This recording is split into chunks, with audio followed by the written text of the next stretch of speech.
इस समय कौन सी शॉपिंग करने जाना है? तुम्हें दिखाई नहीं देता बाहर अंधेरा होने वाला है और इस टाइम कितना ट्रैफिक होता है? तुम्हें इस बात का भी ख्याल नहीं है? जो भी लेना है वो कल दिन में लेना। अभी चुपचाप बैठकर खाना खाओ। सुरभि ने उर्वी को डांटते हुए कहा। मम्मी, मुझे जाने दो ना प्लीज। मेरे एक खास दोस्त का बर्थडे है, मुझे उसके लिए शॉपिंग करने जाना है, वरना मेरे दोस्त मेरी बहुत मजाक उड़ाएंगे। उर्वी ने जिद करते हुए अपनी मां से कहा।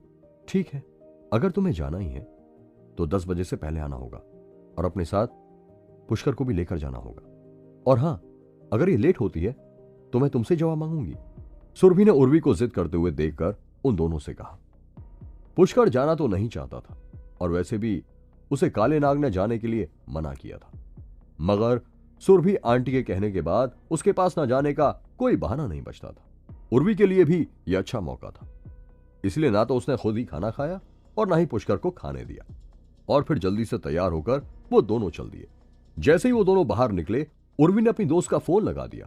हे रचिता, मैं घर से निकल गई हूं, तुम जल्दी से मुझे पिक कर लो। उर्वी ने फोन रखते ही पुष्कर की ओर देखा और उसके हाथ में पकड़े हुए बैग को देखकर अजीब सा मुंह बना लिया। कुछ ही देर में 4 बड़ी बड़ी गाड़ियां उर्वी की बिल्डिंग के बाहर आकर रुक गई। उर्वी, जल्दी से गाड़ी में बैठ जाओ। रचिता, जो बहुत ढंग से तैयार होकर आई थी, उसने उर्वी को देखते ही चिल्लाते हुए कहा। अरे उर्वी, ये तेरे साथ मजदूर कौन है? सुहाना, जो कि रचिता के साथ ही बैठी हुई थी, उसने पुष्कर को देखकर कहा। ये महाशय आज हमारे साथ ही आ रहे हैं, इनका शुभ नाम श्री श्री पुष्कर श्रीवास्तव है। उर्वी ने पुष्कर की ओर अपनी नाक सिकोड़ते हुए कहा। उसके बोलने के अंदाज से ही रचिता और बाकी लोग जोर जोर से हंसने लगे थे। अरे उर्वी, ये तो वही है ना जिसे तुमने डंप कर दिया था और ये उसके बाद बाथरूम में छुपकर रोने लगा था। रचिता ने जोर से हंसते हुए कहा। क्या बकवास कर रही हो तुम? मैं इसके साथ कभी थी ही नहीं, तो इसे डंप कैसे कर सकती हूं? और तुम्हें ऐसे नहीं बोलना चाहिए। अगर ये बात अयान को पता चल गई तो फिर मैं उसे कैसे एक्सप्लेन करूंगी? उर्वी ने तेज आवाज में रचिता से कहा। उर्वी के इतना कहते ही 2 और लोग अपनी गाड़ी से बाहर आ गए और उन्होंने भी पुष्कर पर तंज कसते हुए कहा। तुम्हें कोई एक्सप्लेनेशन देने की जरूरत नहीं है ब्यूटी, क्योंकि तुम्हें देखकर कोई नहीं कह सकता कि तुम ऐसे फटीचर के साथ डेट करोगी। अरे तुम लोग भी बाहर आओ और देखो तो इस कबूतर की शक्ल। मंगल ने अपनी बाकी दोस्तों को भी गाड़ी से बाहर निकालकर आने के लिए कहा। ओ, तो ये है वो।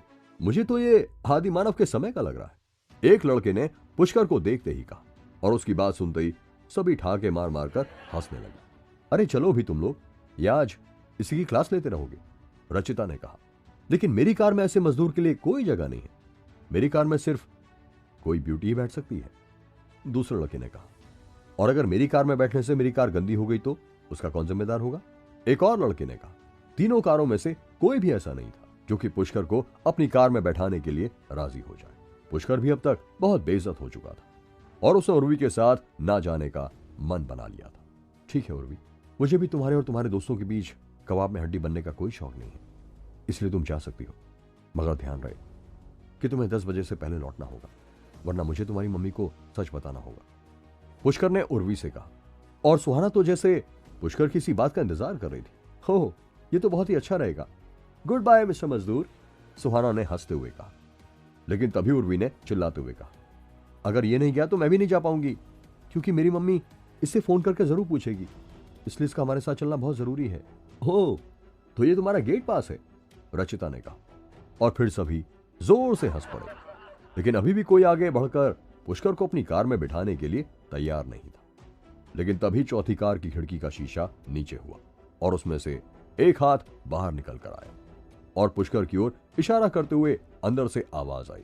ओह my darling husband, it's you, come. उस लड़की की आवाज सुनते ही सभी बुरी तरह से चौंक गए थे। ये लड़की कोई और नहीं बल्कि शिखा थी। डार्लिंग, हस्बैंड, सबके मुंह खुले के खुले रह गए थे। किसी को भी अपने कानों पर यकीन नहीं हो रहा था। रचिता, मंगल और उनके दोस्तों के साथ साथ उर्वी भी बुरी तरह चौंक कर कभी शिखा तो कभी पुष्कर की ओर देख रही थी। शिखा, तुमने इसे हस्बैंड कहकर बुलाया? मंगल ने शिखा से कहा। ओह सॉरी सॉरी, मेरा ध्यान कहीं और था, शिखा ने जल्दी से अपनी जुबान संभालते हुए कहा। दरअसल वो पुष्कर को देखते ही सुबह की बात याद करने लगी थी, इसलिए उसे ध्यान ही नहीं रहा कि इस समय वो कितने लोगों के बीच में है। सभी ने एक दूसरे की ओर देखते हुए कुछ इशारे किए, क्योंकि उन्हें अभी तक यकीन नहीं आ रहा था कि किसी की जुबान इतनी कैसे फिसल सकती है। खैर, पुष्कर जल्दी से शिखा की कार में बैठ गया। उसकी कार में 2 और लोग भी बैठे हुए थे। जो शिखा को देखकर हंस रहे थे। मगर पुष्कर के आते ही वो चुप हो गए। तो तुम उर्वी को फॉलो कर रहे हो? सॉरी, मैंने तुम्हें उस समय अपनी शील्ड की तरह यूज किया था। शिखा ने हंसते हुए पुष्कर से कहा, नहीं, मैं उसे फॉलो नहीं कर रहा हूं, ये मेरी मजबूरी है। पुष्कर ने धीमी आवाज में शिखा की बात का जवाब दिया। पुष्कर को अभी भी लास्ट वैलेंटाइन का वो दिन याद है, जब गुलाब का फूल लेकर वो उर्वी से अपने प्यार का इजहार करने के लिए गया था। लेकिन अब पुष्कर के दिल से उर्वी का वो भूत उतर चुका था। अब फिर से पुष्कर उर्वी के पीछे पागल नहीं होने वाला था। शिखा पुष्कर की आंखें पढ़ सकती थी, इसलिए उसने आगे कुछ नहीं कहा और गाड़ी का म्यूजिक तेज कर दिया। पुष्कर ने भी उन सभी से अपना ध्यान हटाते हुए अपना ध्यान मोबाइल पर लगा दिया। सभी गाड़ियां चल पड़ी थी। कुछ ही देर में चारों गाड़ियां एक जगह आकर रुक गई थी। पुष्कर ने बाहर आकर देखा तो उसे समझ आ गया कि ये लोग कोई शॉपिंग करने या किसी का बर्थडे सेलिब्रेट करने नहीं आए थे, बल्कि ये तो एक रेसिंग ट्रैक था। ये तो एक इलीगल रेसिंग ट्रैक है, पुष्कर ने बुदबुदाते हुए कहा। वहां बहुत से लोग मौजूद थे जो बोन फायर के साथ साथ बियर पी रहे थे और बहुत सी खूबसूरत लड़कियां भी थीं। ओह, तो ये सभी लोग यहाँ अपनी रातों की अय्याशी करने के लिए आए हुए हैं। अमीर लोगों की जिंदगी कुछ ज्यादा ही रंगीन होती। पुष्कर खुद से बातें कर रहा था कि तभी उसे एक अजीब सी आवाज सुनाई दी। पुष्कर ने आसपास मुड़कर देखा, लेकिन उसे कोई भी दिखाई नहीं दिया। कौन है? पुष्कर ने चौंकते हुए कहा। सावधान रहना। यह आवाज पुष्कर के अंदर से ही आ रही थी। लेकिन क्यों? मुझे इन लोगों से क्यों सावधान रहने की जरूरत है? पुष्कर ने काले नाग की बात का जवाब देते हुए कहा, मैं आज इस रेस में अपनी गाड़ी दौड़ाऊंगा और अगर किसी में हिम्मत है तो वो मेरे साथ शर्त लगा सकता है और इस बहाने मैं कुछ पैसे भी कमा लूंगा। एक चोटी वाले लड़के ने चिल्लाते हुए कहा और फिर वो जोर से हंसा। क्यों बे मजदूर, तुझ में है हिम्मत या सिर्फ लड़कियों के पीछे ही छिपना जानता है? मंगल ने शिखा की ओर देखकर पुष्कर से कहा। पुष्कर जानता था ये जगह गुरुग्राम नेशनल हाईवे के पास है और यहां पुलिस का भी काफी पहरा रहता है, इसलिए वो किसी भी मुसीबत में नहीं पड़ना चाहता था। मंगल, इसमें इतना दम नहीं है, पर अगर ये तैयार होता है तो इसके हिस्से के पैसे मैं दे दूंगा। अगर जीत गया तो कम से कम ढंग के कपड़े तो खरीद लेगा। उन लोगों में से किसी की आवाज आई और सभी लोग ठाके मारकर हंसने लगे। रचिता मंगल के कंधे से सिर लगाकर खड़ी हुई थी और अपना गाल बार बार उसके कंधे से रगड़ रही थी। रचिता को हमेशा डर लगा रहता था, क्योंकि मंगल की पर्सनैलिटी ही ऐसी थी कि कॉलेज की बहुत सी लड़कियां उस पर लाइन मारा करती। इसलिए भीड़ में रचिता मंगल से इसी तरह से चिपकी रहती थी ताकि सबको उनके रिलेशन के बारे में खबर हो जाए और कोई भी लड़की मंगल के नजदीक आने की कोशिश ना करे। मंगल ने देखा कि पुष्कर ने उसकी बात का कोई जवाब नहीं दिया है, इसलिए वो हंसा और बोला, अभी रेस शुरू होने में कुछ समय है, आओ उस ब्रोकर को देखते हैं। वो कुछ नई कार लेकर आया है, वहां कुछ ड्रिंक लेंगे और फिर खेल शुरू होगा। क्या कहा मंगल भाई? तुम्हें कौन सी कार की जरूरत है? तुम्हारे पास तो सभी नए मॉडल पहले ही पहुंच जाते हैं। एक दूसरे लड़के ने कार के बोनट से नीचे छलांग लगाकर कूदते हुए कहा। अगर तुझे चाहिए तो तेरे लिए खरीदूंगा, मंगल ने उस लड़के से कहा। मंगल की बात सुनकर वो लड़का शर्माते हुए मंगल के पीछे पीछे चलने लगा। कुछ ही दूरी पर कुछ राउडी जैसे दिखने वाले लड़के शराब पी रहे थे और अपने साथ आई हुई लड़कियों के साथ हंसी ठिठोली कर रहे थे। सड़क पर तेज चलती हुई कारों की आवाज ने सभी को रोमांचित किया हुआ था। रेस में हिस्सा लेने के लिए बहुत से लड़के आते जा रहे थे और उनमें से बहुत से ऐसे भी थे जिन्हें रेस से नहीं, बस इस समय हाईवे पर होने वाली मटर गश्ती से मतलब था। तभी अचानक पुष्कर का फोन बजने लगा। पुष्कर ने फोन उठाया और दूसरी ओर से आवाज आई, हेलो मिस्टर, क्या तुम पुष्कर बोल रहे हो? हाँ, मैं पुष्कर बोल रहा हूँ, तुम कौन हो? पुष्कर ने जवाब दिया, क्या तुम्हें याद है कि तुमने अभी कुछ समय पहले कमलानगर रेस्टोरेंट में बुजुर्ग महिला की जान बचाई थी? उनके साथ उनके हस्बैंड भी थे। मैं उनका बेटा बोल रहा हूँ, मेरा नाम प्रभाकर है और मैं तुमसे मिलकर तुम्हारा धन्यवाद देना चाहता हूँ। प्रभाकर ने कहा, उसकी कोई जरूरत नहीं है, वो बस एक समय की बात थी। पुष्कर ने कहा, मैं जानता हूँ ये शायद तुम्हारे लिए छोटी सी बात है, लेकिन ये मेरे और मेरी फैमिली के लिए बहुत बड़ी बात है, क्योंकि तुमने मेरी माँ की जान बचाई है और जब से तुमने मेरी माँ की जान बचाई है तब से उन्हें लगातार उल्टियां हो रही हैं। हमने डॉक्टर्स को दिखाया है पर वो ठीक नहीं हो पा रही हैं, इसलिए क्या तुम एक बार। प्रभाकर कहते कहते रुक गया था। पुष्कर समझ गया था कि प्रभाकर क्या कहना चाहता है, लेकिन उसे यह भी याद था कि ये उसका नहीं बल्कि उसके अंदर मौजूद शक्ति का करिश्मा था और अगर उसे फिर से उस बूढ़ी औरत की मदद करनी है तो उसे उसी नाग शक्ति की मदद लेनी होगी। लेकिन अभी उसे बूढ़ी औरत की मदद तो करनी होगी, वरना उनकी हालत गंभीर हो सकती है। आप चिंता मत कीजिए, मैं समय गुरुग्राम हाईवे पर हूं। जब मैं यहां से निकलूंगा तो आपको फोन कर दूंगा, आप किसी जगह मुझे पिक कर लीजिएगा, पुष्कर ने कहा। मंगल और उसके बाकी साथी बियर पीते हुए पुष्कर को बड़े ध्यान से देख रहे थे, लेकिन उर्वी कुछ अलग ही अंदाज से पुष्कर की ओर घूर रही थी, जैसे कि उसके मन में कोई प्लानिंग चल रही, और फिर वो अपने फोन की ओर देख रही थी, मानो उसे किसी के फोन का इंतजार। फिर अचानक ही पुष्कर को अपने अंदर से बहुत तेज ओम के मंत्र की आवाज सुनाई देने लगी और उसके माथे से पसीने छूटने लगे। काला नाग क्यों पुष्कर को आगाह कर रहा था? क्या पुष्कर उर्वी की चाल समझ पाएगा? जानने के लिए सुनते रहिए ये एक्साइटिंग कहानी सिर्फ पॉकेट एफएम पर।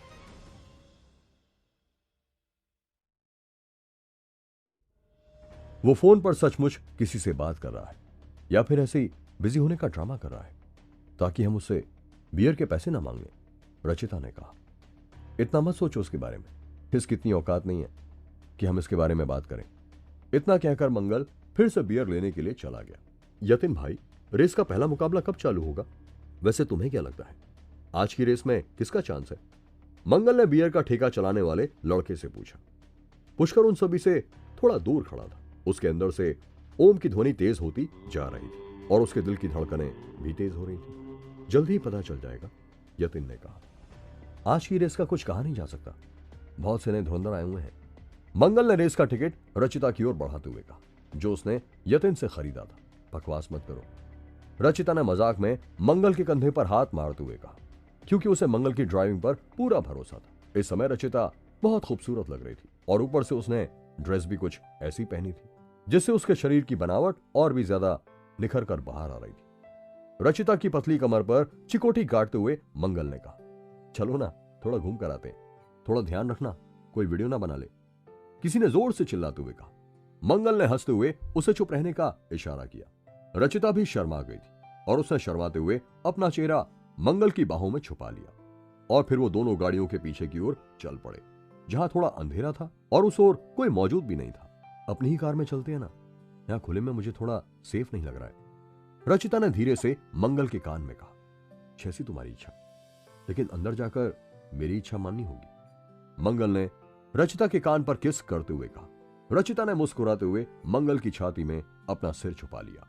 कुछ ही देर में दोनों पार्किंग में खड़ी हुई मंगल की कार के अंदर पहुंच गए। मंगल ने कार का दरवाजा खोला और दोनों अंदर जाकर बैठ गए। यहां कितना अंधेरा है, रचिता ने बाहर की ओर देखकर कहा। उसी की तो हमें जरूरत है, मंगल ने कुटिल मुस्कान बिखेरते हुए कहा। रचिता हल्के से मुस्कुराई और तभी मंगल ने उसे खींचते हुए अपनी गोद में बिठा लिया। अरे यार, तुम थोड़ी सी भी सुनसान जगह मिलते ही इतने उतावले क्यों हो जाते हो? आहिस्ता मंगल। और ये रचिता के आखिरी शब्द थे, क्योंकि उसके बाद मंगल ने अपने होठों से रचिता की जुबान पर ताला लगा दिया था। मंगल इस सुनसान जगह का पूरा फायदा उठाना चाहता था, मगर रचिता भी कुछ कम नहीं थी। दोनों एक दूसरे का भरपूर सहयोग कर रहे थे। मंगल और रचिता एक दूसरे के साथ इस अकेलेपन का पूरा आनंद ले रहे थे। मंगल के हाथ रचिता के शरीर पर कभी ऊपर तो कभी नीचे घूम रहे थे। रचिता की आंखें बंद थी, पर उसकी सांसें तेज होती जा रही थी। फिर अचानक ही मंगल की एक हरकत से रचिता बेहवास होकर मंगल के गले से चिपट गई। रचिता मंगल की गोद में बैठी हुई थी और उसकी कमर का पिछला हिस्सा कार के स्टीयरिंग पर टिका हुआ था और उसकी आंखें सामने की ओर थी। तभी अचानक रचिता को कुछ एहसास हुआ और उसकी आंखें हल्की सी खुली और आंखें खुलते ही जो उसने देखा, उससे रचिता की बहुत तेजी से चीख ही निकल गई। मंगल भी घबरा गया। क्या हुआ? ये तो हमने पहले भी किया है ना? मंगल ने जल्दी से अपना हाथ निकाल लिया और रचिता से कहा, लेकिन रचिता की आंखें अभी भी फटी हुई थी। उसका चेहरा पसीने से तरबतर हो रहा था और वो कार की पिछली सीट पर ही देखे जा रही थी। फिर मंगल ने भी रचिता की आंखों का पीछा करते हुए गर्दन घुमाई और मुड़कर देखा। तुम कौन हो तुम? और ऐसी गाड़ी में कैसे घुसा है? मंगल ने रचिता को साइड की सीट पर बैठने का इशारा करते हुए कहा और फिर जल्दी से कार का दरवाजा खोल दिया। बाहर निकलो जल्दी, तू गाड़ी में कैसे घुस गया बे?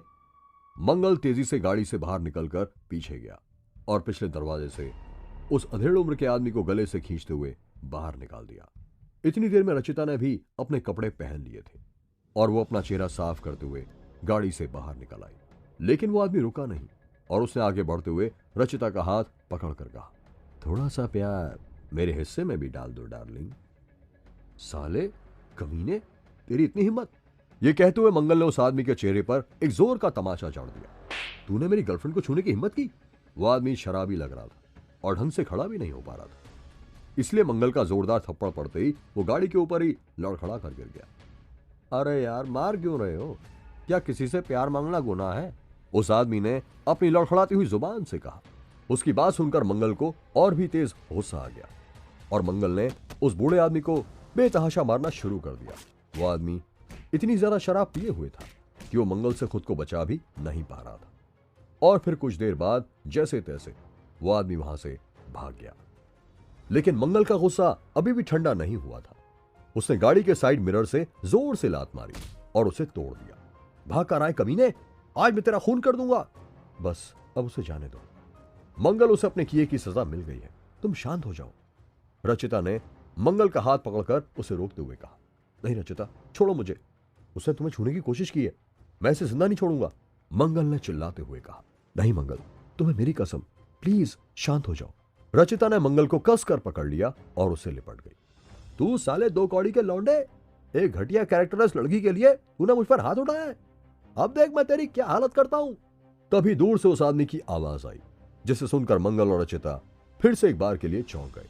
मंगल ने आगे बढ़कर वो गाड़ी का टूटा हुआ शीशा उठाया और उसकी ओर फेंकते हुए चिल्लाया, अगर सही में मर्द है तो रुक साले, आज मैंने तेरी लाश इसी हाईवे पर दफन ना कर दी तो मेरा नाम भी मंगल नहीं है।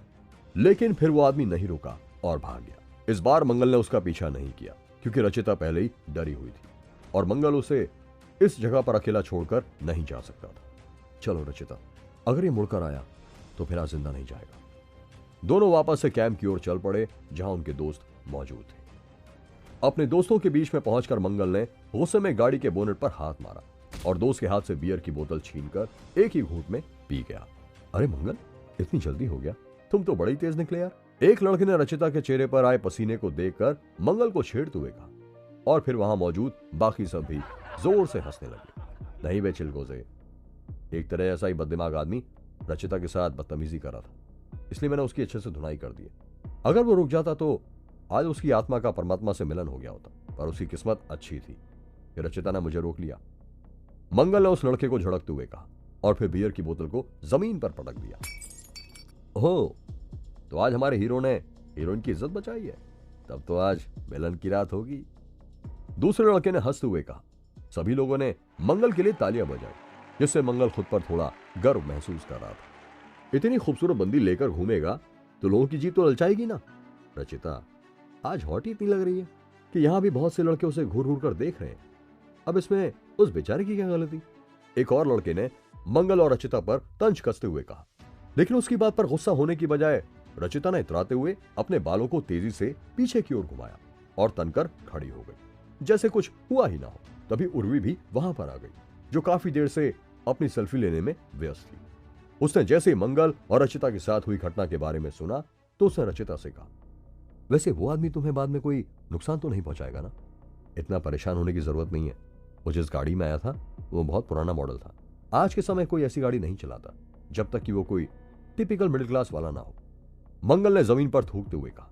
मंगल को गाड़ियों की बहुत ज्यादा नॉलेज थी और वो गाड़ी देखकर ही उसका प्राइस बता सकता था। अब मेरे अंदर आग लगी हुई है, जल्दी से रेस शुरू हो जाए और मैं अपना गुस्सा रोड पर उतार सकूं।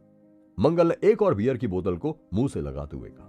रेस के लिए सभी लड़के बहुत तेजी से हूटिंग कर रहे थे। वो बियर पीकर नाचने लगे थे, लेकिन लड़कियां थोड़ी परेशान थी क्योंकि उनमें से कुछ लड़कियां अपनी गाड़ियां लेकर तो आई थी, पर उन्हें डर था कि कहीं उनकी गाड़ियों पर स्क्रैच ना आ जाए।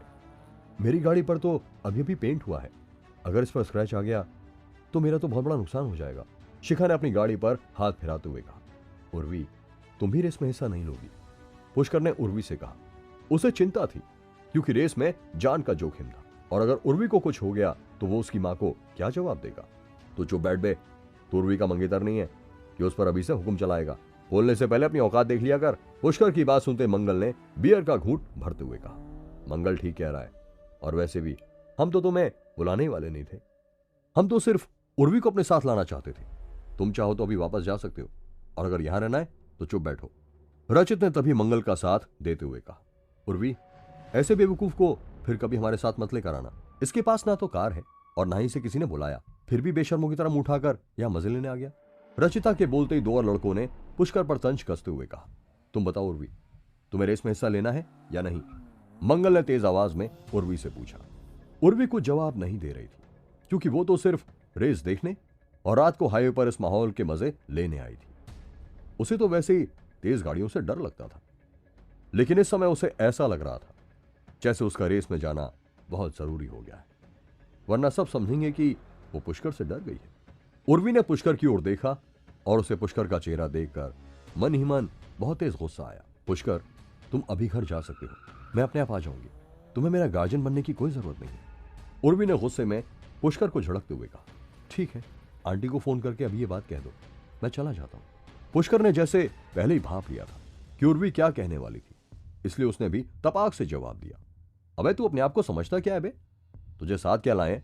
तू तो खुद को हमारा बाप समझने लगा। अब तू जैसे कहेगा हमें वैसे ही करना होगा क्या?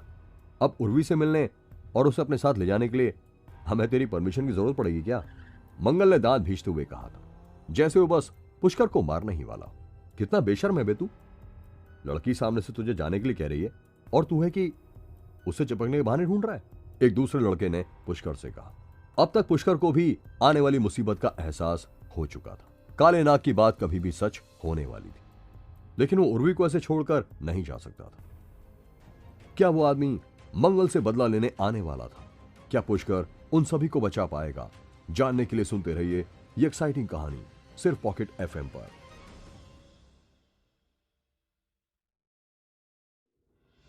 तुम लोग यहां मजे करने आए हो या सिर्फ इसका मजाक उड़ाने? शिखा ने उन सभी की बात काटते हुए कहा। हालांकि शिखा और पुष्कर बहुत अच्छे दोस्त तो नहीं थे, मगर शिखा से पुष्कर की इतनी बेइज्जती होते देखा नहीं जा रहा था। शिखा की बात सुनने के बाद उर्वी ने भी नजर उठाकर एक पल के लिए पुष्कर के चेहरे की ओर देखा और उसे भी थोड़ा बुरा लगा, क्योंकि पुष्कर इतनी बेइज्जती होने के बाद भी उसकी मां के कहने पर उसके साथ आया और अभी तक उसके साथ ही है। अगर पुष्कर बाकी लड़कों की तरह थोड़ा अमीर होता तो शायद उर्वी उसे एक मौका जरूर देती। पुष्कर, तुम जा सकते हो, मैं अपनी मम्मी को कॉल कर दूंगी, उर्वी ने पुष्कर से कहा। पुष्कर उठा और जाने लगा, लेकिन तभी उसे कुछ एहसास हुआ और वो एक पल के लिए रुक गया। अबे फिर रुक गया? अब क्या ये लिख कर देगी तभी निकलेगा यहां से? मंगल ने पुष्कर को रुकते हुए देखकर कहा। पुष्कर ने आंख उठाकर देखा तो सामने से 8 से 10 आदमी उन्हीं की ओर आ रहे थे। उनमें से सभी के हाथ में लोहे की रॉड और बाइक की चेन थी। एक दो के हाथ में हॉकी स्टिक भी थी और उनके साथ वो आदमी भी था जिसकी कुछ देर पहले मंगल के साथ लड़ाई हुई थी। चित्रे, ये लौंडा था क्या? उन मुसंडों में से एक जिसकी बाजू पर बड़ा सा अजगर का टैटू बना हुआ था, उसने उस आदमी से पूछा जो कि मंगल से पिटाई खा कर गया था। हाँ यही है वो, साला लौंडिया के सामने हीरो बन रहा था। चित्र ने मंगल की ओर इशारा करते हुए कहा। क्यों बे चिलगोजे, हमारे भाई को अकेला देखकर बड़ा मर्द बन रहा था तू? सालो, एक तो गलत तरीके से इकट्ठे होकर रेस करते हो और ऊपर से लड़कियां लाकर छिछोरा गर्दी भी करते हो हैं? अब मुंह क्यों पीला हो गया तेरा? हो गई तेरी पैंट गीली? उस आदमी ने मंगल की ओर देखकर गुस्से में कहा। मंगल समझ गया था कि आदमी जरूर उसके साथ कुछ गलत करने वाला है और सचमुच उसकी टांगें कांपने लगी थी। उसके कंधे पर कांपते हुए हाथ रचिता के थे जो बेहद डरी हुई थी। उर्वी और बाकी सभी लोग जो अभी तक मंगल के साथ थे वो सभी के सभी अपनी जगह पर खड़े हो गए थे। हालांकि वो सभी लड़के भी अमीर परिवार से थे, मगर उनमें इतनी हिम्मत नहीं थी कि इन लोगों से लड़ाई कर सके। सबके चेहरे पर भयानक डर दिखाई पड़ रहा था, लेकिन फिर भी मंगल को किसी तरह तो बात संभालनी थी और उन सभी लोगों के सामने अपनी इज्जत भी बचानी थी, खासकर रचिता के सामने। इसलिए उसने मुंह में डर के कारण आई लार को गटकते हुए कहा, तो अगर तुम मेरे सामने मेरी गर्लफ्रेंड को छेड़ोगे, उसे छूने की कोशिश करोगे, तो क्या मुझे गुस्सा नहीं आएगा? और तुम मुझे अकेला मत समझना, क्योंकि मेरे बस एक कॉल करने भर की देर है, उसके बाद। एक कॉल? उस आदमी ने कहा। अबे तू हमारे इलाके में आकर हमें धमकी दे रहा है? तू हमें मारने के लिए फोन करके अपने लोगों को बुलाएगा? अच्छा चल बोला, मैं भी तो देखूं कितने लोग आ जाएंगे तेरे फोन से। चित्र ने मंगल की ओर घूरते हुए कहा। एक पल के लिए चारों ओर पूरी तरह शांति हो गई। सिर्फ एक हल्के से म्यूजिक की धुन सुनाई पड़ रही थी जो ना जाने किसकी गाड़ी में चल रहा था। यतिन जो कि उस ठेके का मालिक था जिसके सामने इस समय सभी लोग इकट्ठा हुए थे, उसने भाप लिया कि लड़ाई शुरू ही होने वाली, इसलिए वो तेजी से भागता हुआ उनकी ओर आया। अरे शिवपाल भाई, क्या बात हो गई? ये लड़का दोस्त है मेरा, यतिन ने उस टैटू वाले आदमी से कहा। यतिन को आते हुए देखकर उन सभी की जान में जान आ गई। ये लौंडा तेरा दोस्त है? दिखा तो ये ऐसे रहा है जैसे शहर के कमिश्नर को जेब में लेकर घूमता हो। खैर, आज ये मेरा मामला नहीं है, ये चित्रे भाई डिसाइड करेंगे कि क्या करना है इसका, शिवपाल ने कहा और चित्रे की ओर देखा। शिवपाल के देखते ही चित्रे आगे बढ़ते हुए मंगल के सामने आ गया और इससे पहले कि कोई भी कुछ समझ पाता, उसने तड़ाक से एक जोरदार चाटा मंगल के चेहरे पर चढ़ दिया। थप्पड़ इतना जोरदार था कि मंगल उछलते हुए जमीन पर गिर पड़ा और वो गिरते ही उठकर लड़ने के लिए खड़ा हो गया, लेकिन किसी ने उसके हाथ पकड़ लिए और उसे रोकने के लिए मजबूर कर दिया। और मंगल के ये हाथ पकड़ने वाला कोई और नहीं बल्कि शिवपाल था, जो चित्रे के आगे आकर खड़ा हो गया था और अब वो मंगल और चित्रे के बीच में था। सब सन्न हो चुके थे, किसी में इस समय इतनी हिम्मत नहीं थी कि वो मंगल की ओर से कुछ भी बोल सके। दोनों लड़कियां उर्वी और रचिता भी बेहद डरी हुई थी। तभी रचिता ने मंगल का साथ देते हुए कहा, नीच आदमी सुअर, तू जानता नहीं तूने किस पर हाथ उठाया है? तू नहीं जानता इसका बाप कौन है? जब इसके बाप को पता चलेगा तो तेरा क्या हाल होगा? रचिता के ये कहते ही वो सभी लोग जोर जोर का ठाका लाकर हंसने लगे। इसके बाप को बता दियो कि इसको कितना कड़ाकेदार थप्पड़ पड़ा है, तू तो जानती होगी ना इसका बाप कौन है। यह कहकर शिवपाल और उसके सभी साथी जोर जोर से हंसने लगे। तू दो कौड़ी की लौंडिया, तू अभी जानती नहीं तू कहां खड़ी है और किससे बात कर रही है। अगर मुझे गुस्सा आ गया ना तो अभी तो बस मैंने तुझे छुआ है, आगे तू अंदाजा भी नहीं लगा सकती कि मैं तेरे साथ क्या क्या कर सकता हूं। चित्रे ने जोर से रचिता के ऊपर चिल्लाते हुए बोला, अरे चित्रे भाई, आप गुस्सा क्यों हो रहे हो? ये कॉलेज के बच्चे हैं, इन्हें मालूम नहीं किससे कैसे बात करनी है। आप गुस्सा मत होइए, और आज की आप सभी की पार्टी मेरी तरफ से। यतिन ने चित्रे को गुस्से में आते हुए देखकर कहा, वो जानता था कि अगर लड़ाई बढ़ गई तो सबसे पहले उसकी दुकान बंद हो जाएगी, जो रात को गैर कानूनी तरीके से चल रही थी। आज माफी के तौर पर इन लोगों को आप लोगों की दारू का खर्चा देना होगा। यतिन ने यह कहते हुए मंगल की ओर आंख भी मार दी और अपना खर्चा भी बचा लिया। लेकिन चित्रे उन्हें ऐसे ही नहीं जाने दे सकता था, क्योंकि उसी गाड़ी का शीशा भी तो टूट गया था। मेरे पास इतने पैसे हैं कि मैं दारू पी सकूं, तुझे क्या लगता है बे मैं इनके पैसों की दारू पीऊंगा जो खुद अपने बाप के पैसों पर पल रहे हैं? मेरी जिस गाड़ी का शीशा इसने तोड़ा है वो मैंने अपने पैसों से खरीदी थी और इसे लात मारकर उसका शीशा तोड़ा है। हम इतनी आसानी से इस बात को यहीं नहीं छोड़ेंगे। इसने चित्रे भाई पर हाथ उठाया है और वो भी इस लौंडिया के लिए। अगर आज हमने इसे ऐसे ही जाने दिया तो हमारी क्या इज्जत रह जाएगी। अच्छा होगा तू इस मामले से दूर है यतिन, शिवपाल ने कहा। और अभी भी इस लड़की के तेवर तो देखो, ये मुझसे माफी मांगने की बजाय उल्टा मुझे धमकी दे रही है, चित्रे ने कहा। भाई क्यों ना इसे ही गाड़ी में डालकर ले चलें, आज इसकी सारी अकड़ निकाल देंगे। चित्रा के एक साथी ने आहिस्ता से उसके कान में कहा, हाँ यही सही रहेगा, वैसे भी तो ये लोग यहां यही सब करने आते हैं, चलो उठाओ इसे, चित्र ने अपने आदमियों से कहा। साले गैंडे, तेरी इतनी हिम्मत कि तू मेरे सामने मेरी गर्लफ्रेंड को देखकर ऐसी बात करे? अगर एक बाप की औलाद है तो अकेले में लड़ मुझसे। अपने चमचों को बोल तेरी लाश लेकर जाने के लिए तैयार रहें, मंगल ने गुस्से में चिल्लाते हुए कहा। अगर तुमने अब कुछ भी हरकत की तो मैं अभी पुलिस को कॉल कर दूंगी, रचिता ने मौके की नजाकत को देखते हुए कहा। चित्रे की बात यतिन को भी अच्छी नहीं लगी थी। हालांकि ऐसी कई वारदातें हाईवे पर पहले भी हो चुकी थी, लेकिन वो मजबूर और गरीब औरतें थी जिनकी मजबूरी का फायदा उठाना इन लोगों के लिए आसान था। लेकिन इस समय चित्रे जिन लोगों से इस तरह की बदतमीजी कर रहा था वो सभी शहर के बड़े नामी गिरामी खानदान से थे, और अगर इनके साथ कुछ भी उल्टा सीधा हो जाता है तो चित्रे और उसके साथ ही नहीं बल्कि यतिन भी बड़ी मुसीबत में फंस सकता है। चित्रे भाई, ये सही बात नहीं है। अगर आपको कार की वजह से ही परेशानी है तो यहां मेरे पास कई नई मॉडल की कारें हैं, आप उनमें से कोई भी पसंद कर लो। लेकिन ये लोग अभी कॉलेज के बच्चे हैं, आपको इनसे इस तरह की बात नहीं करनी चाहिए। यतिन ने चित्रे से कहा, तू चुप रह बे, अब तू मुझे बताएगा कि मैं अपना बदला किससे किस तरह से लूंगा। चित्रे ने चिढ़ते हुए कहा, तू अपने काम से मतलब रख यतिन। चित्रे भाई तेजेंद्र भाई के दोस्त हैं और उन्होंने बोला है कि हमें वही करना है जिससे चित्र भाई के मन को शांति मिल सके। शिवपाल ने भी यतिन को झड़कते हुए कहा। जैसे यतिन ने तजेंद्र का नाम सुना तो वो घबरा गया और उसने धीमी आवाज में कहा, क्या तजेंद्र भाई भी यही हैं? हाँ, आज तजेंद्र भाई ने अपने कुछ दोस्तों को इनवाइट किया था। चित्र उनमें से ही एक है, शिवपाल ने कहा। शिवपाल की बात सुनते ही यतिन की तो जैसे सिट्टी पिट्टी गुम हो गई थी। उसने मंगल और उसके साथियों की ओर घूरा और फिर धीरे धीरे पीछे हट गया। दरअसल तजेंद्र इस इलाके का नाम ही बदमाश था। उसके नाम पर कई मर्डर और लूटपाट के केस थे, मगर फिर भी पुलिस आज तक उसका कुछ नहीं बिगाड़ पाई थी। इसलिए हाईवे के आसपास के सभी लोग उसके नाम से ही खौफ खाते थे। मंगल भी तेजेंद्र के नाम से वाकिफ था।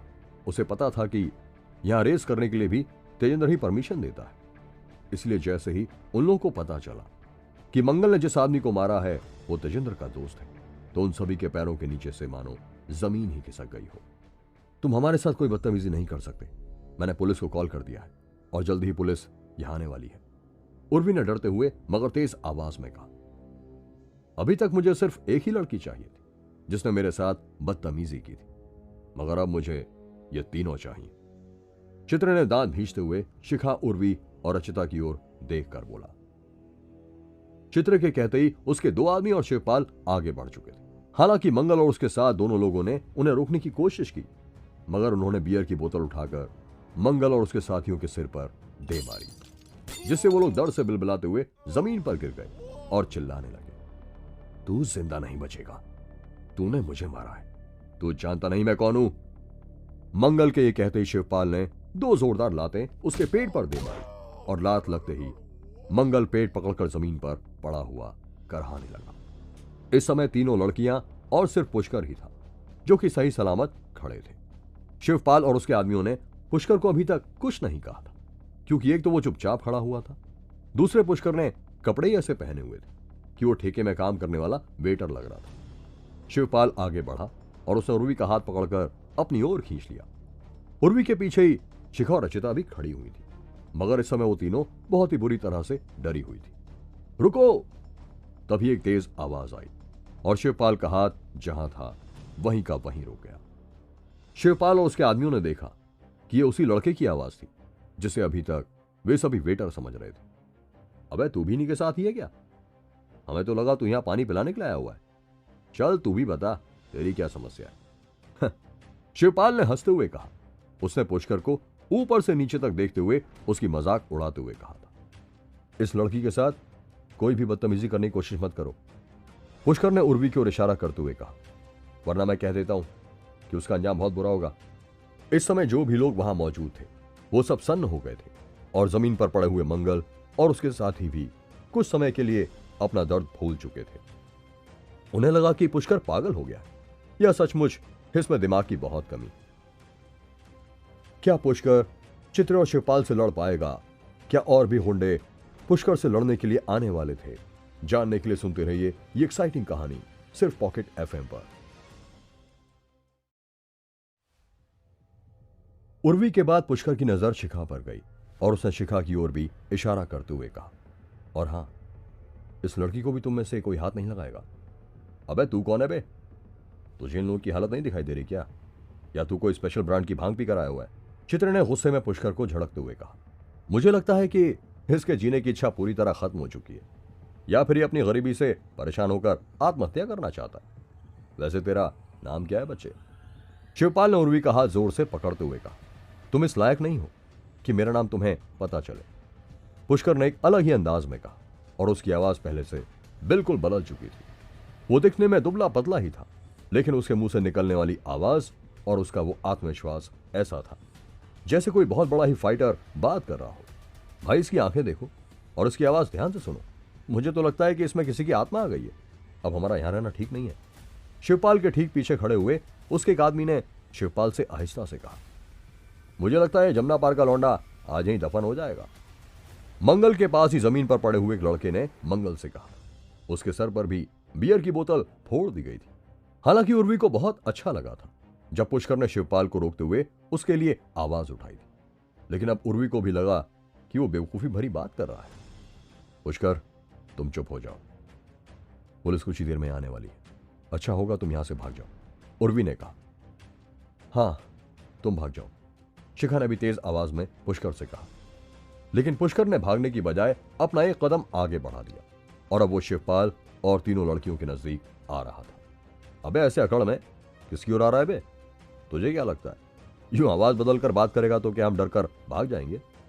वैसे तू चिंता मत कर, मैं तुझे जान से नहीं मारूंगा, पर इतनी गारंटी है कि तू अगले कई महीने अस्पताल में जरूर पड़ा रहेगा, शिवपाल ने कहा। मैं भी ऐसा ही कुछ सोच रहा हूं। मैं भी तुझे जान से नहीं मारूंगा, पर जिंदा रहने के लायक छोड़ूंगा भी नहीं, पुष्कर ने भी उसी अंदाज में कहा। उसकी आंखें गुस्से में लाल हो रही थी और उसके दोनों हाथ पैंट की जेब में थे। पुष्कर गर्दन को थोड़ा झुकाए और सामने की ओर घूरते हुए आगे ही बढ़ता जा रहा था। देखो, मैंने कहा था ना, इसमें किसी की आत्मा आ गई है। देखो उसकी आंखें देखो, और चलने का स्टाइल, ये किसी नॉर्मल आदमी की तरह नहीं चल रहा है, शिवपाल के साथी ने फिर से उसके कान में कहा। तड़ाक से उस आदमी के कान पर मारते हुए शिवपाल ने कहा, अबे तू चुप हो जाना बे, कान में मच्छर की तरह भिनभिना रहा है साला, शिवपाल ने उसे झड़कते हुए कहा। और यह कहते ही शिवपाल ने अपनी बाईं ओर खड़े हुए अपने एक आदमी की ओर इशारा किया। अगले ही पल वो तगड़ा आदमी आगे बढ़ा और उसने एक जोरदार मुक्का पुष्कर की ओर घुमा दिया। एक तेज आवाज के साथ सभी ने देखा कि एक आदमी उड़ता हुआ गया और शराब के काउंटर को तोड़ते हुए दूसरी ओर जा गिरा। सभी ने आंखें बंद कर ली थी। मंगल और उसके साथ तीनों लड़कियों को भी लगा कि शायद ही पुष्कर अब उठने के काबिल होगा। अरे तूने ये क्या किया कमीने, तू आज जिंदा नहीं बचेगा।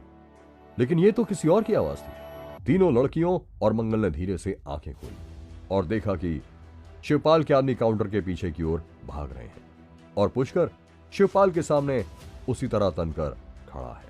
ब्रिजेश! दो आदमी चिल्लाते हुए गए और काउंटर के पीछे गिरे अपने साथी को उठाने के लिए दौड़ पड़े। तभी दो आदमी शिवपाल के पीछे से निकले और उन्होंने अपनी लोहे की चेन और रॉड से पुष्कर पर हमला बोल दिया। उन्हें लगा पुष्कर कोई तेज कराटे चैंपियन है, लेकिन फिर भी है तो वो एक लड़का ही। एक बार फिर से वैसी ही आवाज आई, लेकिन इस बार लगातार 2 बार, और सबने देखा कि पुष्कर के हाथ अभी भी जेब में ही थे, पर इस बार उसकी लात हवा में उड़ती हुई गई और उन दोनों आदमियों में से एक ही गर्दन पर पड़ी और दूसरे के पेट पर, और वो दोनों भी पिछले वाले की तरह हवा में उड़ते हुए जमीन पर गिर पड़े। अरे इसमें सच में ही किसी की आत्मा आ गई है क्या? मंगल के साथी ने उससे पूछा। लग तो मुझे भी ऐसा ही रहा है। जब हम इसकी बेइज्जती कर रहे थे तब तो ये शांत था, लग ही नहीं रहा ये वही जमुना पार का लौंडा है, मंगल ने दबी हुई आवाज में कहा। 3 विकेट गिर चुके थे और उनके बाद जो बाकी 2 बचे थे वो पीछे पीछे होते होते गायब हो गए। अब सिर्फ चित्रे और शिवपाल ही बचे थे। शिवपाल ने गहरी सांस ली। वो खुद अखाड़े का पहलवान था और बचपन से ही पहलवानों के साथ था। उसने देखा था कि पहलवानों की किक में कितनी ताकत होती, और तेजेंद्र भी एक पहलवान था जो कि एक ही मुक्के में आदमी की जान ले सकता था। शिवपाल सिर्फ उसी से डरता था, लेकिन इस समय जो उसके सामने खड़ा था वो मात्र 19-20 साल का जवान लड़का था, और उसकी शारीरिक बनावट देखकर कोई नहीं कह सकता था कि वो एक ही लात में इतने भारी भरकम पहलवान जैसे उसके आदमियों को हवा में उछाल देगा। इस समय शिवपाल को भी लगने लगा था कि जरूर इस लड़के में कोई आत्मा घुसी हुई है, वरना जो उसने किया है वो असंभव है। अचानक ही पुष्कर ने चित्रे की ओर देखा और कहा, तेरी शक्ल से मुझे घिन आ रही है, और तेरे अंदर से किसी मरे हुए जानवर की इतनी तेज महक आ रही है। ऐसा लगता है तू जब से पैदा हुआ है तब से आज तक नहाया ही नहीं है। इतना कहते बिजली की तेजी से पुष्कर की लात घूमी और चित्रे के घुटने पर पड़ी, और इसी के साथ चित्रे की चीखों ने आसपास के सभी कुत्तों को भौंकने पर मजबूर कर दिया। आह आह आह। चित्रे की टांग टूट चुकी थी, और जैसे ही वो झुका तो पुष्कर ने एक और किक उसके मुंह पर दे मारी। चित्रे के 4-5 दांत टूटकर उसके मुंह से बाहर आ गिरे और वो बिलबिलाता हुआ जमीन पर इधर से उधर लोटपोट हो रहा था। शिवपाल बुरी तरह डरा हुआ था। एक कमजोर से दिखने वाले लड़के ने उसके सभी साथियों को कुत्तों की तरह मारा था, और सबसे ज्यादा अचंभे की बात तो यह थी कि अभी तक उसके दोनों हाथ जेब में ही थे। मतलब पुष्कर ने सिर्फ अपने दोनों पैरों से ही इतने तगड़े पहलवानों को मारकर जमीन पर गिरा दिया था। मंगल और उसके बाकी साथी भी पुष्कर को देखकर बुरी तरह से डरे हुए थे। उन्हें ऐसा लग रहा था जैसे इस समय वो जिस पुष्कर को देख रहे हैं वो उसे जानते ही नहीं है। उनमें सबसे ज्यादा पसीने मंगल के ही छूट रहे थे, क्योंकि उसने ही पुष्कर की सबसे ज्यादा बेइज्जती की थी और उसे डर लग रहा था कि इन पहलवानों को मारने के बाद पुष्कर कहीं उससे बदला ना लेने लगे। मैंने पुष्कर का यह रूप तो कभी देखा ही नहीं था। मुझे तो लग रहा है मैं इसे जानती ही नहीं हूं। जिस तरीके से पुष्कर लड़ रहा है, मुझे तो लगता है कि हमारे कॉलेज का कराटे चैंपियन भी इससे नहीं जीत सकता। उर्वी मन ही मन पुष्कर को देखकर सोच रही थी। उर्वी ही नहीं, शिखा भी पुष्कर की फाइट देखकर बहुत ज्यादा शौक में थी। उसके दिल में जहां पुष्कर के लिए इज्जत बढ़ गई थी, वहीं वो एकटक पुष्कर की ओर देखे जा रही थी। उसका मुंह खुला था, जैसे वो कोई जादू देख रही हो। पर इस समय तीनों लड़कियों में सबसे ज्यादा क्यूट शिखा ही लग रही थी। अभी तो मैं तुम लोगों को जिंदा छोड़ रहा हूं, पर अगर दोबारा तुमने ऐसी हरकत की तो ध्यान रखना, तुम लोग इसी हाईवे पर दफन हो जाओगे। पुष्कर ने शिवपाल को जाने का इशारा करते हुए कहा, अच्छा लड़ लेता है तू बच्चे, पर यह मत समझना तू ऐसे ही चला जाएगा। अगर तुझ में इतनी हिम्मत है तो थोड़ी देर रुक, मैं तेजेंद्र को बुलाने जा रहा हूं, फिर देखता हूं तू कितना बड़ा फाइटर है। शिवपाल ने पुष्कर से कहा। वो खुद भी डरा हुआ तो था, लेकिन एक 20 साल के लड़के से इस तरह अपने इलाके में डरकर भागना उसे मंजूर नहीं था। अबे कमीने इंसान, खुद लड़ने की हिम्मत नहीं है और अब अपने चक्कर में उस तेजेंद्र के हाथ पैर भी तुड़वाएगा। चल कोई नहीं, तेरी इतनी इच्छा है तो बुला ले उसे भी, पुष्कर ने हंसते हुए शिवपाल से कहा। शिवपाल ने जैसे तैसे चित्रे को खड़ा किया और फिर बाकी लोगों के साथ वहां से चलने में ही भलाई समझी। कोई जरूरत नहीं है रुककर शेर बनने की, इससे पहले कि वे लोग फिर से यहां आधम के। जल्दी से यहां से चलो, शिखा ने आगे बढ़ते हुए पुष्कर से कहा। मंगल और उसके साथी भी लड़खड़ाते हुए खड़े हो गए थे, हालांकि उनके सिर में भी अभी भी तेज दर्द था। जल्दी चलो यहां से, अगर तेजेंद्र यहां आ गया तो हमारा यहां से निकलना मुश्किल हो जाएगा, मंगल ने कहा। मंगल ने पहले भी तेजेंद्र का नाम सुन रखा था, इसलिए वो आने वाले खतरे को भांप सकता था। तुम लोग जा सकते हो, मुझे यहीं पर रुकना होगा, और अगर मैं गया तो वो लोग मुझे डरपोक समझेंगे, पुष्कर ने उन सभी से कहा। ये क्या बकवास है, तुम ज्यादा बहादुर मत बनो, क्या पता इस बार 7-8 की जगह 70-80 आ जाए। ये उनका इलाका है और यहां उनका गांव है, हमें भागने का मौका मिला है तो हमें जल्दी से जल्दी यहां से निकल जाना चाहिए, उर्वी ने पुष्कर को डांटते हुए कहा। मैंने कहा ना, तुम लोग जा सकते हो तो जाओ, मैं नहीं जाऊंगा। मैंने आज इस सॉल्यूशन का प्रॉब्लम नहीं किया तो कल फिर ये मुझे या फिर तुम में से किसी को परेशान करेंगे, पुष्कर ने उर्वी से कहा। भाड़ में जाओ, अगर तुम्हें मरने का शौक है तो शौक से मरो, उर्वी ने गुस्से में पुष्कर से कहा। नहीं नहीं, ये ठीक नहीं है पुष्कर, तुम्हें हमारे साथ चलना ही होगा, ये लोग बहुत खतरनाक हैं। और उर्वी ठीक कह रही है, इस बार ऐसा भी हो सकता है कि वो लोग बंदूक लेकर आ जाएं। शिखा ने पुष्कर को जिद करते हुए देखकर उसे समझाते हुए कहा। ओहो, तो क्या तुम्हें अपने पति पर भरोसा नहीं है, पुष्कर ने मुस्कुराते हुए जवाब दिया। नहीं, ऐसी बात नहीं है, मुझे तुम पर पूरा भरोसा है। ओह एक मिनट, पति, ये क्या बोल रहे हो तुम? अरे वो तो मैंने उस समय उन लोगों से बचने के लिए तुम्हें अपना पति बना लिया था, मगर ऐसी कोई बात नहीं है, शिखा ने पुष्कर से कहा। अब तुम्हें डरने की कोई जरूरत नहीं है, इसलिए तुम भी इन सब के साथ यहां से जा सकती हो, पुष्कर ने मुस्कुराते हुए शिखा को जाने का इशारा किया। उर्वी को पुष्कर का यह रवैया समझ नहीं आ रहा था कि वो ऐसे समय में मजाक कैसे कर सकता था, लेकिन इस समय वो सभी बहुत डरे हुए थे और उन्हें डर था कि कहीं वे सभी लोग वापस ना आ जाएं। इसलिए सभी पुष्कर को वहीं छोड़कर जल्दी जल्दी अपनी गाड़ी में बैठे और चले गए। हालांकि अभी भी कुछ लोग बहुत डरे हुए थे और वो मुड़ मुड़कर पुष्कर को देख रहे थे, लेकिन अब सभी को अपनी जान बचाने की चिंता ज्यादा थी, खासकर लड़कियों को। इसलिए वो लोग पुष्कर से ज्यादा बहस ना करते हुए गाड़ियों में सवार हो गए और चले गए। कुछ ही देर में हाईवे पर कोई नहीं बचा था, शराब का ठेका भी खाली हो गया था, बस वहां पर पुष्कर खड़ा हुआ था। धन्यवाद नाग बाबा, आप ना होते तो आज शायद बहुत बड़ी गड़बड़ हो जाती। वो कहते हैं ना, अनर्थ हो जाता अनर्थ, पुष्कर ने बुदबुदाते हुए कहा। लेकिन अभी काल टला नहीं है, आगे की लड़ाई के लिए तैयार रहो, काले नाग की आवाज पुष्कर के कानों में गूंज रही थी। क्या अभी और भी पहलवान आने वाले थे? क्या उर्वी और पुष्कर में फिर से नजदीकियां बढ़ जाएंगी? जानने के लिए सुनते रहिए ये एक्साइटिंग कहानी सिर्फ पॉकेट एफएम पर। मुझे तुम्हारे शराबी और नशेड़ी दोस्तों से कोई हमदर्दी नहीं है, लेकिन जब बात उन बच्चों की इज्जत पर आई तो मुझसे रहा नहीं गया। पुष्कर के अंदर से काले नाग की आवाज आई।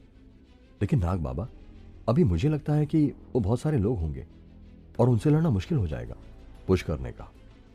मैं भी तो यही सोचता हूं, कि जैसे सारे लोग एक साथ आ जाएं, ताकि मैं सबको एक साथ सबक सिखा सकूं। मैंने तुम्हें इसलिए यहां रोका है, काले सांप ने कहा। कुछ ही देर में बड़ी बड़ी गाड़ियों का एक काफिला वहां आ पहुंचा। मुझे लगता है वो लोग आ गए, पुष्कर ने कहा। आने दो, तुम्हें घबराने की कोई जरूरत नहीं है, काले सांप ने कहा। काफिले में सभी तरह की रेसिंग कार थी। स्पोर्ट्स कार से लेकर कई ऐसी भी कारें थीं जिनका पुष्कर को नाम तक नहीं मालूम था। एक के बाद एक कार के दरवाजे खुलते गए और उनके अंदर से 6.5 फुट के लंबे चौड़े पहलवान बाहर निकलने लगे थे। बीच वाली कार बाकी सभी कारों से अलग थी। हालांकि पुष्कर को इस कार के ब्रांड का नाम तो नहीं मालूम था, लेकिन वो बता सकता था यह कार बाकी सभी कारों से बहुत ज्यादा महंगी थी। शिवपाल आगे वाली कार से बाहर निकला और तेजी से दौड़ता हुआ उस कार के पास पहुंच गया और फिर शिवपाल ने उस बड़ी सी कार का दरवाजा खोल दिया। कार के अंदर से एक गठीले बदन का आदमी बाहर निकला, जिसने गले में सोने की मोटी मोटी चैन पहनी हुई थी और उसके हाथ की सभी उंगलियों में चमकदार अंगूठियां थीं। गठीला बदन और चौड़ी छाती के साथ आगे बढ़ते हुए उस आदमी के चेहरे पर जो रौब था, उसे देखकर ही लग रहा था कि वो ही पहलवान तेजेंद्र है। यहां मेरे आदमियों के साथ किसने बदतमीजी की है? कौन है वो? तेजेंद्र ने ठेके के बाहर आकर जोर से कहा। तेजेंद्र की बात सुनते ही पुष्कर ठेके से बाहर की ओर चल पड़ा और उसने दरवाजे को जोर से लात मारी। दरवाजे पर लात लगते ही दरवाजा बाहर की ओर उड़ता हुआ आया और भड़ाम की आवाज के साथ उन सभी लोगों के सामने गिर गया। डर के मारे उनमें से कई लोग पीछे हट गए। अबे कौन है ये? लोहे का इतना बड़ा दरवाजा, इसकी एक किक से इतनी दूर आकर गिर गया? उनमें से एक आदमी ने कहा। हाँ, देखने में तो ये सिंगल पसली है और दरवाजा इसने एक ही किक में तोड़ दिया, दूसरे आदमी ने कहा। उन सभी की घूरती हुई आंखों के बीच में पुष्कर आगे बढ़ता हुआ तेजेंद्र के समीप पहुंच गया और गहरी और भारी आवाज में पुष्कर ने कहा, तुम ही तेजेंद्र पहलवान हो? ऐसा लग रहा था कि पुष्कर को तेजेंद्र के साथ आए 20 पहलवानों का कोई डर ही नहीं था। वो तेजेंद्र की ओर घूरता हुआ उससे सिर्फ 4-5 मीटर की दूरी पर जाकर खड़ा हो गया था और सीधे तेजेंद्र की आंखों में देख रहा था। तेजेंद्र के सामने पुष्कर ऐसा लग रहा था जैसे किसी भारी भरकम बैल के सामने एक बकरी का बच्चा खड़ा हुआ मिनमिना रहा हो। बच्चे, ये तो मैं मान गया हूं कि कुछ तो तेरे पास है जो तू इतनी उछल कूद कर रहा है, पर तू अपने आसपास देख रहा है कि हम कितने सारे हैं और सब एक से बढ़कर एक पहलवान है। तुझे लगता है कि तू हम सबसे भिड़ पाएगा? तेजेंद्र ने पुष्कर से कहा। मैं भी तुम में से किसी को मारना नहीं चाहता, इसलिए जो आज रात हुआ उसे भूल जाओ और चुपचाप यहां से चले जाओ, इसी में तुम सबकी भलाई है, पुष्कर ने कहा। अबे तू अकल से पैदल है क्या बेटा? तूने आज तक इतना दूध नहीं पिया होगा जितनी हड्डियां तोड़ी हैं मैंने, समझा? तेजेंद्र ने पुष्कर का मजाक उड़ाते हुए कहा। खैर, अगर तू हिसाब बराबर ही करना चाहता है तो सामने जो बाइक खड़ी है इसके साइलेंसर पर अपनी नाक रख दे, अपना हिसाब बराबर हो जाएगा। तेजेंद्र ने पीछे खड़ी हुई बाइक की ओर इशारा करते हुए कहा, जिस पर उसका एक साथी अभी आया था और इसलिए उसका साइलेंसर गर्म था। पुष्कर इससे पहले कि कुछ कहता तभी उसका फोन बजने लगा। ये उर्वी का फोन था। मेरे पास तेरे साथ बकवास करने का टाइम नहीं है, पुष्कर ने तेजेंद्र से कहा और कहते उसकी छाती में एक मुक्का जड़ दिया। तेजेंद्र के पास बचने का टाइम नहीं था और वो मुक्का लगते ही तेजेंद्र उड़ता हुआ उसी गाड़ी के ऊपर जाकर गिरा जिसमें वो आया था। आवाज इतनी तेज थी कि सभी के पैर कांप गए और गाड़ी का अलार्म साउंड जोर जोर से बजने लगा। हेलो, पुष्कर ने फोन उठाया और उर्वी से कहा। पुष्कर, तुम ठीक हो ना? क्या वो लोग आ गए हैं? उन्होंने तुम्हारे साथ कुछ किया तो नहीं है ना? एक घबराई हुई लड़की की तेज आवाज आई। पुष्कर सन्न रह गया था। उसे यकीन नहीं था कि ये उर्वी के शब्द थे और उसका शक ठीक निकला, क्योंकि यह शिखा की आवाज थी जो उर्वी का फोन यूज कर रही थी। लेकिन पुष्कर ने सोचा कि शिखा उर्वी का फोन क्यों यूज कर रही है? यहां सब सही है, तुम्हें जल्दी से जल्दी घर पहुंच जाना चाहिए, पुष्कर ने कहा। लेकिन तुम्हारे पीछे से बहुत तेज तेज आवाजें आ रही हैं, क्या सब ठीक तो है ना? शिखा ने चिंता जताते हुए कहा। पुष्कर ने सामने निगाह उठाकर देखा तो तेजेंद्र के सभी साथी उसे उठाने में लगे हुए थे। कुछ नहीं है, सब ठीक है, पुष्कर ने कहा। ठीक है, तो तुम जल्दी से आ जाओ। क्या तुम्हारे पास कोई गाड़ी है वापस आने के लिए? शिखा ने पुष्कर से पूछा। मैं मैनेज कर लूंगा, अभी मैं फोन रखता हूं। अगर तुम्हें कोई और बात करनी है तो तुम कल कॉलेज में कर लेना, पुष्कर ने कहा और फोन काट दिया। पुष्कर ने शिखा का फोन इसीलिए काट दिया क्योंकि उसने देख लिया था कि तेजेंद्र को उसके आदमियों ने संभाल लिया था और अब वो पहले से ज्यादा गुस्से में लग रहा था। तेजेंद्र ने एक हाथ अपनी छाती पर रखा और अपनी कमर सीधी की। उसकी पूरी बॉडी में पेन हो रहा था। पुष्कर तेजेंद्र की ओर घूर रहा था और उसका इंतजार कर रहा था कि वो अगले पल क्या करेगा, लेकिन तेजेंद्र आगे नहीं बढ़ा। वो पुष्कर की ओर आने की बजाय अपनी गाड़ी में बैठ गया और गाड़ी स्टार्ट कर ली। पुष्कर को इतनी जल्दी इस फाइट के खत्म होने की उम्मीद नहीं, और हुआ भी ठीक वैसे ही जैसे कि पुष्कर ने सोचा था। तेजेंद्र ने जल्दी से गाड़ी स्टार्ट की और इससे पहले कि पुष्कर को समझ पाता, तेजेंद्र ने पुष्कर को गाड़ी से एक जोरदार टक्कर दे मारी। देखो नीचे झांक कर, मरा या नहीं, तेजेंद्र ने अपने आदमियों से कहा जो कि उसी की ओर देख रहे थे। उन्हें पता था कि तेजेंद्र तो पहले भी कई लोगों का खून कर चुका है और कई ऐसी वारदातें भी कर चुका है जिनकी वजह से आज भी उसे पुलिस ढूंढ रही है, मगर उसका कुछ बिगाड़ नहीं पाई। इस समय तेजेंद्र अपना सारा दर्द भूल चुका था जो उसे पुष्कर के मुक्के की वजह से हुआ था। वो ठाके मार मार कर हंस रहा था। वो चाहता तो वापस जा सकता था, मगर ऐसे एक बच्चे के हाथ से मुक्का खाकर वापस चला जाता तो उसकी इज्जत की धज्जियां उड़ जाती और जो खौफ अपने आसपास के इलाके में उसने जमाया था वो सब खत्म हो जाता। इसलिए तेजेंद्र ने सोच लिया था कि अब वो पुष्कर को जिंदा नहीं छोड़ेगा। गाड़ी की रफ्तार तेज थी और कोई भी इससे पहले कि कुछ समझ पाता, तेजेंद्र की गाड़ी उससे टकरा चुकी थी। अरे देखा ना, साला अभी तक जिंदा है, या गाड़ी रिवर्स लेकर दोबारा चढ़ाऊं? तेजेंद्र ने हंसते हुए अपने एक साथी से कहा, लेकिन अचानक ही उसकी हंसी अचंभे में बदल गई और उसने पाया कि उसकी गाड़ी सामने से काफी ऊपर तक उड़ गई है।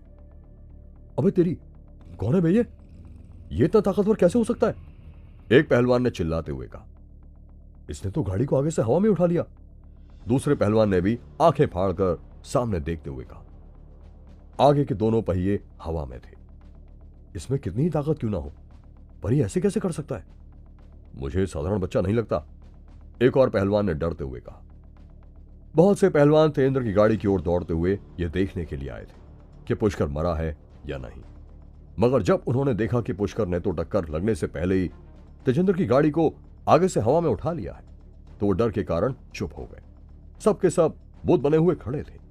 किसी के मुंह से कोई आवाज नहीं निकल पा रही थी। ये लोग बहुत तगड़े तगड़े पहलवान थे जो सालों से कुश्ती कर रहे थे और जिंदगी में बहुत से ताकतवर लोगों से लोहा ले चुके थे, मगर ऐसा लड़का उन्होंने कभी नहीं देखा था।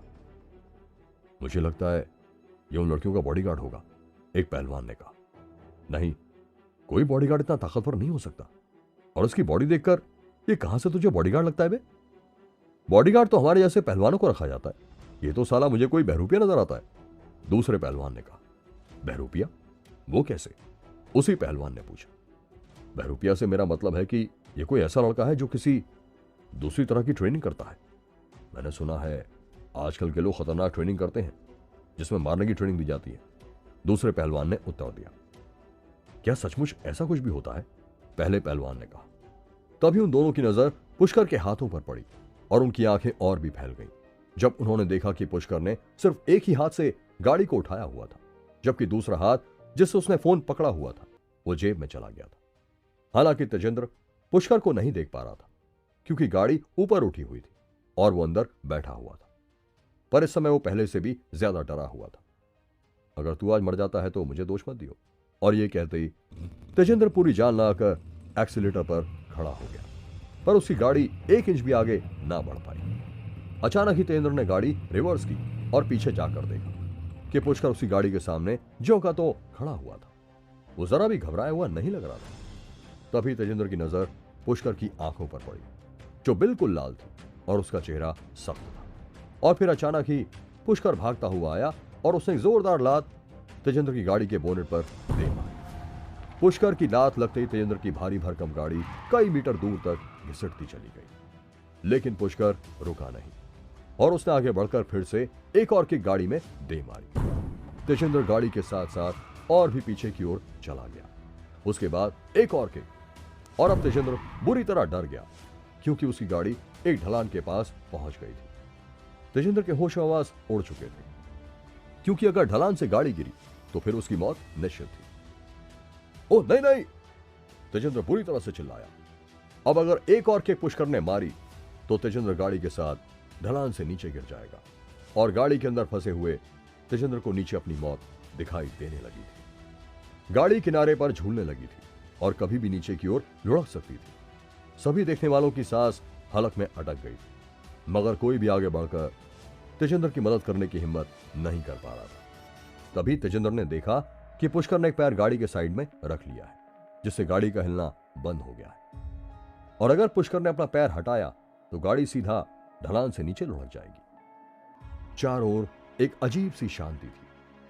तेजेंद्र के साथ आए हुए सभी पहलवान शांत खड़े हुए थे, सबकी सांसें अटकी हुई थी। लगभग 1 मिनट के बाद वहां खड़े लोगों में से एक ने कहा, अरे यार, ये लड़का तो राक्षस है, राक्षस। मुझे नहीं लगता तेजेंद्र पहलवान आज जिंदा बच पाएगा। सब आपस में बातें तो कर रहे थे, मगर किसी की इतनी हिम्मत नहीं हो पा रही थी कि आगे बढ़कर पुष्कर से लड़ सके और तेजेंद्र पहलवान की मदद कर सके।